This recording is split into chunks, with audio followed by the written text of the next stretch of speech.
अब हम कर्म को थोड़ा आसान भाषा में समझने की कोशिश करते हैं। कर्म का अर्थ है कार्य। इस दुनिया में, इस ब्रह्मांड में जो कुछ भी काम हो रहा है वो सब एक कर्म है। असल में देखा जाए तो कर्म क्रिया और प्रतिक्रिया के साधारण से सिद्धांत को फॉलो करता है। हम जो भी कार्य करते हैं वो एक कर्म है, और फिर क्रिया और प्रतिक्रिया के सिद्धांत के अनुसार हर कर्म का एक परिणाम भी होता है। जैसे कांच की गिलास को फेंकना एक कर्म है और उसका टूट जाना उसका परिणाम। अत्यधिक बारिश होना एक कर्म है और बाढ़ आना उसका परिणाम। असल में परिणाम हमारे हित में होगा या अहित में, ये पूरी तरीके से हमारे द्वारा किए गए कार्य पर निर्भर करता है। ज्यादातर लोग ये सोचते हैं कि ऊपर आसमान में कोई बैठा है जो निर्णय लेता है कि किसके जीवन में सुख देना है और किसके जीवन में दुख, जबकि असल में हमारे कर्म और फिर उनके द्वारा मिलने वाले परिणाम ही हमारे सुख और दुख को निर्धारित करते हैं। इसीलिए हमारी भारतीय परंपरा में यह कहा जाता है कि आप अपने भाग्य के निर्माता स्वयं हैं। असल में कर्म का परिणाम ही भाग्य है, और हमें कैसे कर्म करने हैं ये पूरी तरीके से हमारे हाथ में होता है।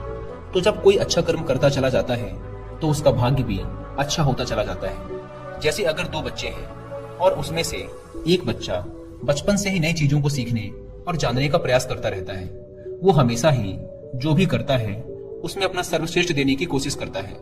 और जो दूसरा बच्चा है वो ना तो किसी नई चीज के बारे में सीखने और जानने का प्रयास करता है और ना ही किसी काम को पूरे मन से करता है। तो समय बीतने के साथ वो पहला वाला बच्चा अपने जीवन में काफी सफल इंसान बन जाता है, जबकि दूसरा बच्चा सालों बाद भी अपने जीवन में संघर्ष कर रहा होता है। अब यहाँ पहले बच्चे को देखकर दूसरा बच्चा बड़े ही आसानी से कह देगा कि उसकी तो किस्मत अच्छी थी, लेकिन नहीं, असल में उसके कर्म अच्छे थे, जिसके परिणाम स्वरूप उसकी किस्मत भी अच्छी होती चली गई। तो अगर हम चाहें तो अपने कर्मों को बदलकर अपना भाग्य बदल सकते हैं। सीधी सी बात है, जैसे ही आप अपने कर्म बदलोगे आपका भाग्य बदलना शुरू हो जाएगा।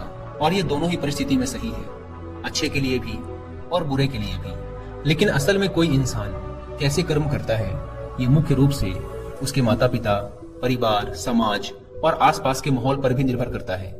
ज्यादातर केसेस में एक एक्टर का बेटा एक्टर बनने की ही कोशिश करता है, इंजीनियर का बेटा इंजीनियर और डॉक्टर का बेटा डॉक्टर। इसका कारण ये है कि हमारा शरीर और मन अपने आसपास से ही सूचनाएं इकट्ठा करते हैं, और हम हमारे अंदर मौजूद सूचनाओं और ज्ञान के आधार पर ही कोई कार्य करते हैं, और फिर हमें उसी के अनुसार परिणाम भी मिलते हैं। असल में हम अपने रोज के कामों का 99% अनकॉन्शियस तरीके से करते रहते हैं, क्योंकि हमारा शरीर और मन प्राप्त सूचनाओं को याद रखता है और फिर उन्हें दोहराता रहता है।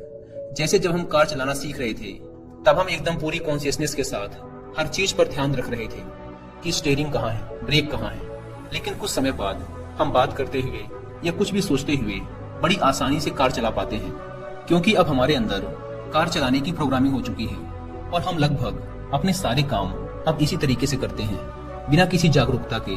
बस वो काम होते चले जाते हैं, क्योंकि हमारे काम बिना किसी जागरूकता के हो रहे हैं। इसलिए हमें लगता है कि हमें कोई चला रहा है, कोई अदृश्य शक्ति, जबकि असल में हमारे कर्म ही अब हमारी आदत बन चुके हैं। अगर हम अपने ज्यादातर काम जागरूक होकर करने लगे तो पाएंगे कि हमारा भाग्य हमारे ही हाथ में है, क्योंकि जागरूकता की वजह से हमारे कर्मों पर हमारा पूरा नियंत्रण हो जाता है।